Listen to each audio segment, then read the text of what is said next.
And we are back. Welcome to another Doctor Who Big Finish audio drama review, the first of 2019, as I'm going to be kicking off my series of audio drama reviews for this year, with the first release from the Doctor Who Big Finish main range of 2019 is of course the 5th Doctor story, Devil in the Mist, as written by Cavan Scott. Now, it has been quite a long time since I last listened to a Doctor Who Big Finish audio drama story. The last review on this channel would have been the final episode from the Doctor Who Big Finish main range, being the 6th Doctor story, The Hunting Ground, and I do believe that that review in fact went up the week before Christmas and sort of New Year. It was that gap week, the final week of 2018. However, that video was in fact filmed in mid-December, meaning that at the current time of filming it is now mid-January, or over mid-January, meaning that has been over a month since I last listened to a Doctor Who Big Finish audio drama. I think that it is the longest time that I've ever not listened to an audio drama story, for about 3 years,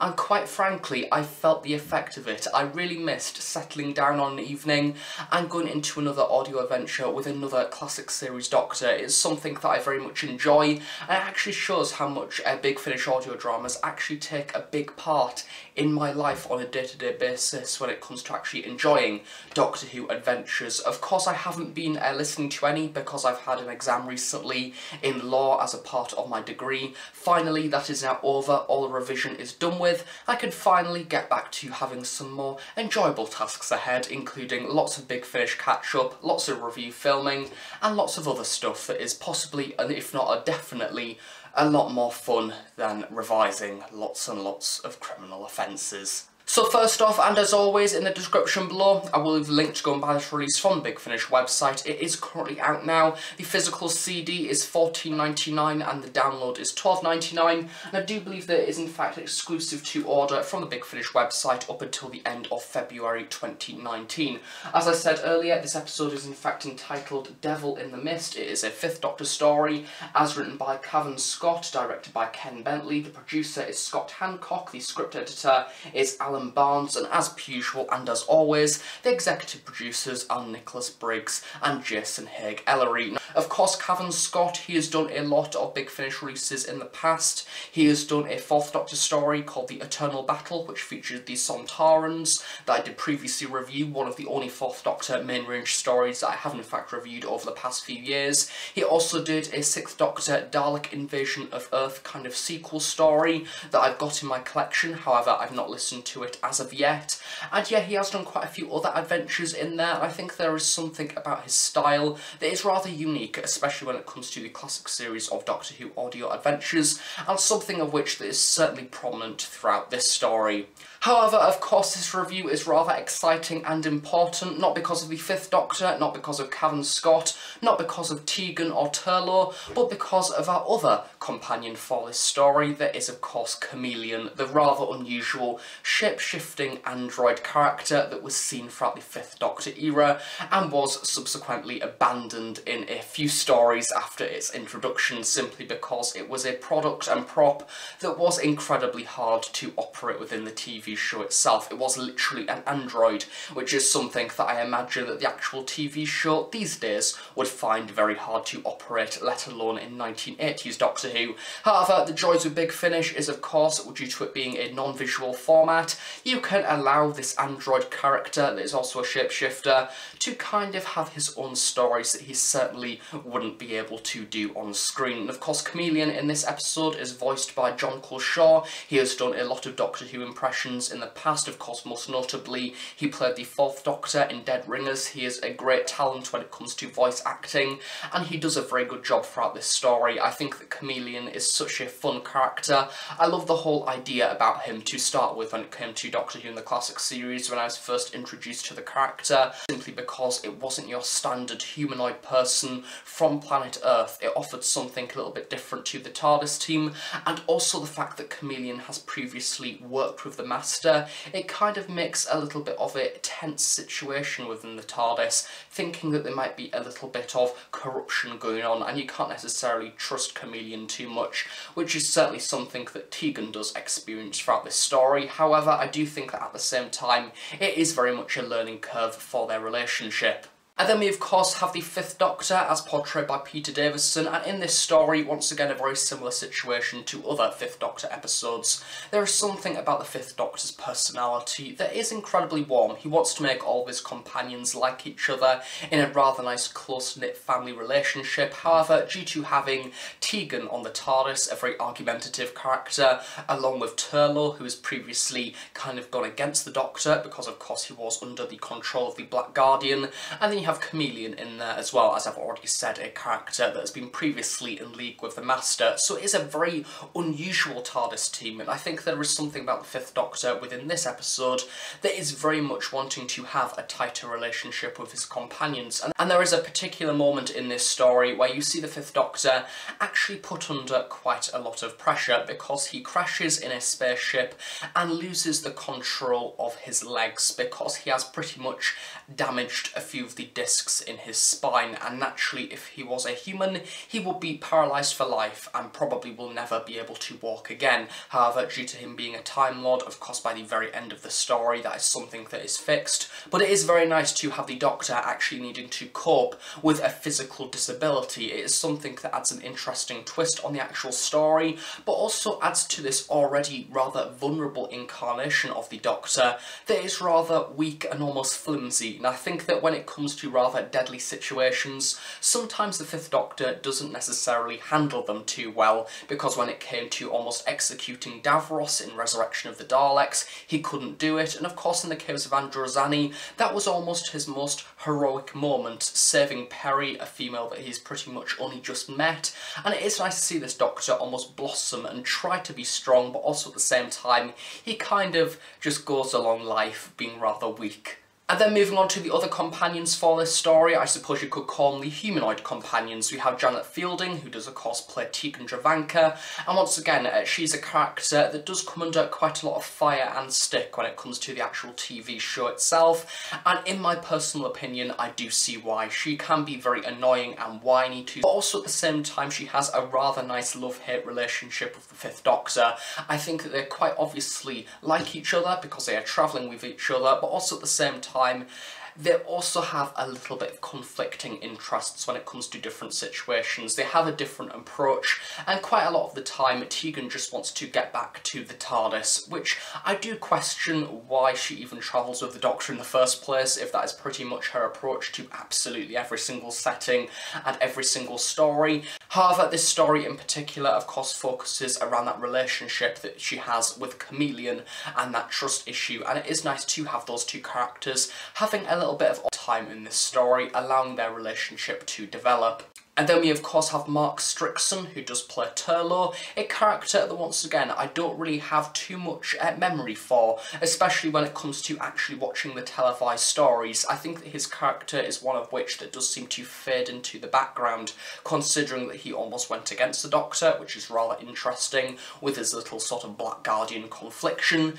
And then you also have his Big Finish audio drama stories that certainly see his character actually become a little bit more of a companion and a trusted character when it comes to the Doctor and Turlough's relationship. And in this story, I think there is very much something on the same lines as the Second Doctor and Jamie, however not as strong as that relationship, because I don't think that anything will ever beat the Second Doctor and Jamie's relationship. And their relationship is rather tight. They of course care about each other, and Turlough almost becomes a protector of the Doctor in this story. Of course, when he actually breaks some of the discs in his back, he needs to protect him, he needs to fly the TARDIS, and there was a few moments in these stories that actually made me think that I liked Turlough. He had a nice few moments to stand out, and I think that Cavan Scott actually written this story very well in order to give Turlough quite a lot of moments to actually stand out and almost develop his character, as I say, to become a little bit more strong and maybe make a little bit more of a integral footprint in his Doctor Who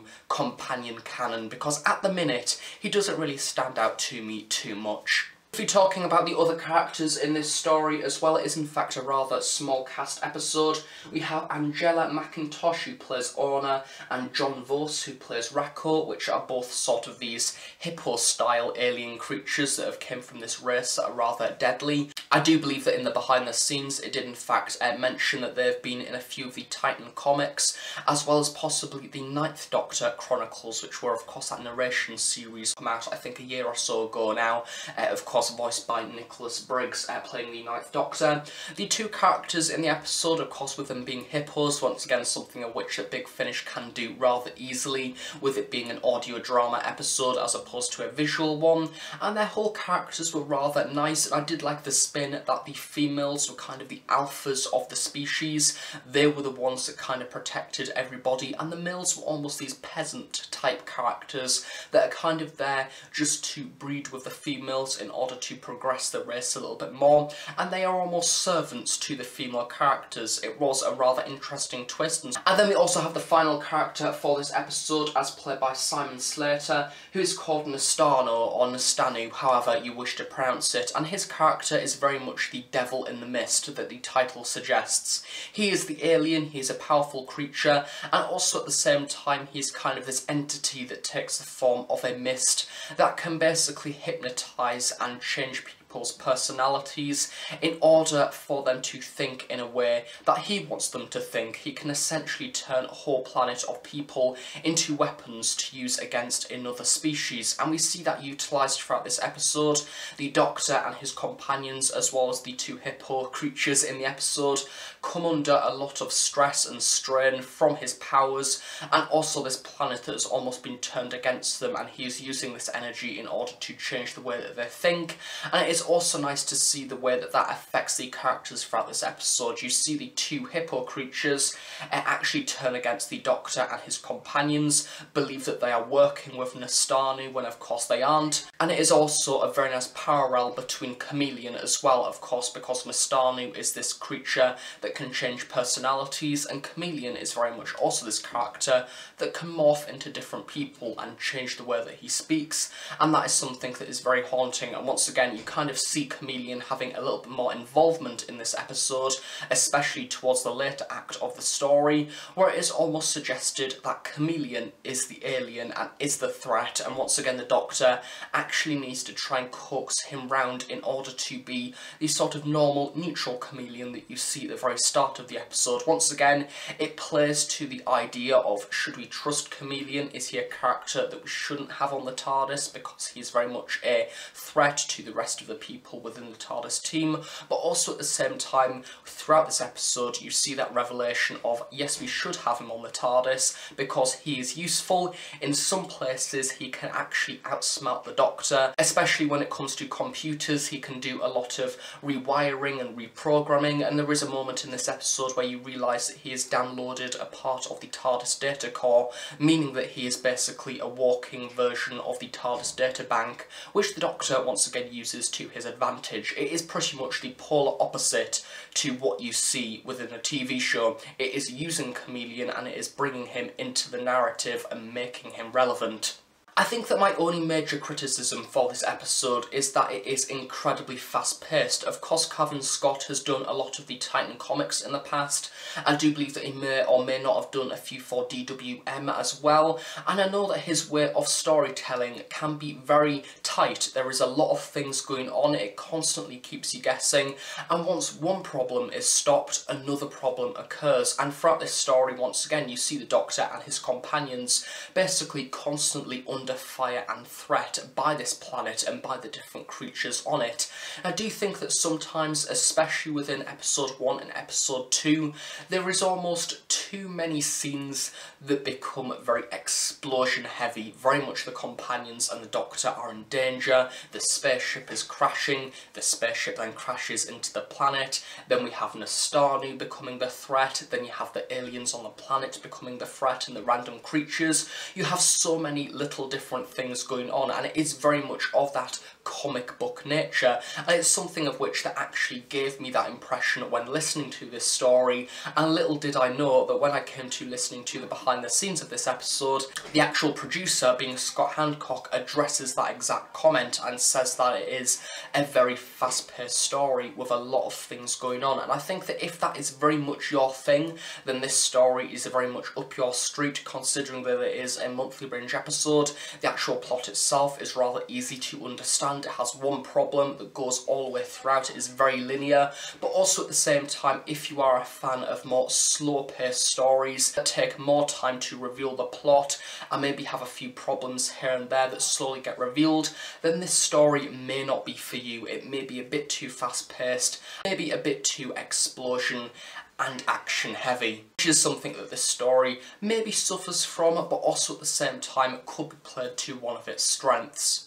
So overall, for Devil in the Mist, I think that this is a rather nice and exciting action-packed story. It did very much put me in the mindset of the Ghost Monument, where you have this planet with lots of deadly threats, and the companions and the Doctor need to go along this planet's terrain and actually come face to face with all these problems, and they need to try and get to the very end. They need to try and get back to the TARDIS.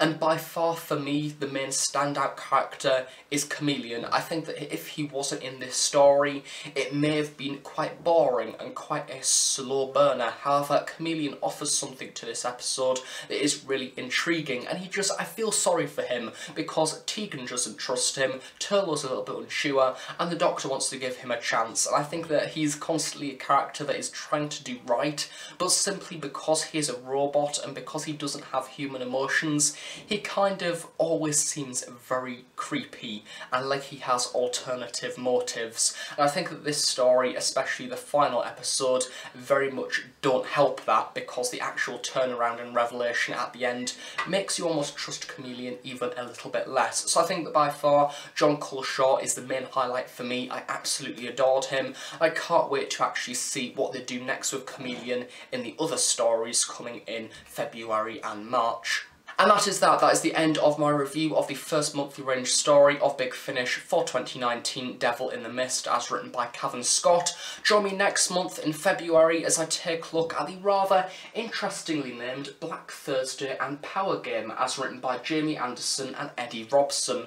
And there is a story in particular in this episode that is very intriguing to me because it seems right up my street. It is about broadcasts and transmissions and is very much similar to Live 34, a story that I really enjoy and is possibly one of my favourite Big Finish stories to ever be produced. So yeah, join me next month for that, and until then, stay tuned for more Doctor Who Big Finish audio drama reviews in the future, as we do also have lots of interesting box sets coming out in the later end of January. So yeah, thank you very much for watching this review. I hope you have enjoyed it, and I shall see you all next time. Bye for now.